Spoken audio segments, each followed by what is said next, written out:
Hey everyone, welcome back to the channel.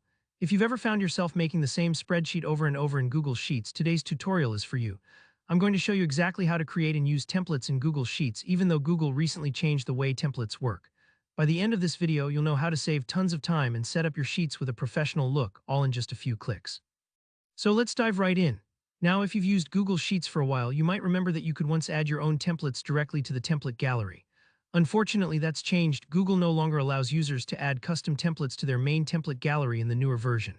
But don't worry, there's still a super practical way to use and even adapt templates for your projects. Alright, let's get started. First, before you begin building your own custom spreadsheet, head to your main Google Sheets homepage. This is what I like to call the Sheets lobby. It's the place you land when you go to sheetsgoogle.com, where you see all your saved spreadsheets. At the top right corner of this page, you'll spot a big button labeled Template Gallery. Go ahead and click it. Now you might need to wait a moment while it loads, especially if you have a lot of files or you haven't opened it in a while. It's completely normal. Once it pops open, you'll see a bunch of ready-made templates neatly organized into categories. Google provides templates for things like budgets, calendars, project management, invoices, lesson plans. There's really quite a range. Take your time browsing through. Sometimes looking at these examples can spark new ideas, even if you're not sure which one to use at first. Let's say, for instance, that you're looking to build a monthly budget. Instead of starting from scratch, just click the monthly budget template. Google will generate a fresh new copy just for you. The cool part is you now have a ready-to-use spreadsheet. All of the complex formulas, charts, and formatting are already set up. You can immediately start plugging in your own data. Now here's a little tip. It may not be exactly what you need, and that's totally okay.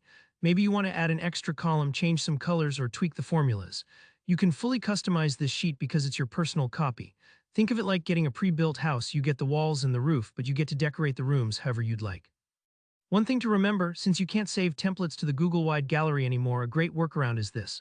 Once you've customized a template to your liking, just name it something clear like My Invoice Template and store it in a dedicated folder in your Google Drive. The next time you need it, you can just make a copy and you're set. It's a small shift from how templates used to work, but once you get used to it, it's just as efficient and gives you a lot of flexibility. And there you go, that's how you use Google Sheets templates like a pro, even with the recent changes. I hope this saves you some time and makes your spreadsheet life a little bit easier. If you found this video helpful, please give it a thumbs up, and if you have any questions or run into issues, let me know down in the comments. I'm always happy to help. And of course, don't forget to subscribe for more tips and tutorials just like this. Thanks for watching, and I'll see you in the next one.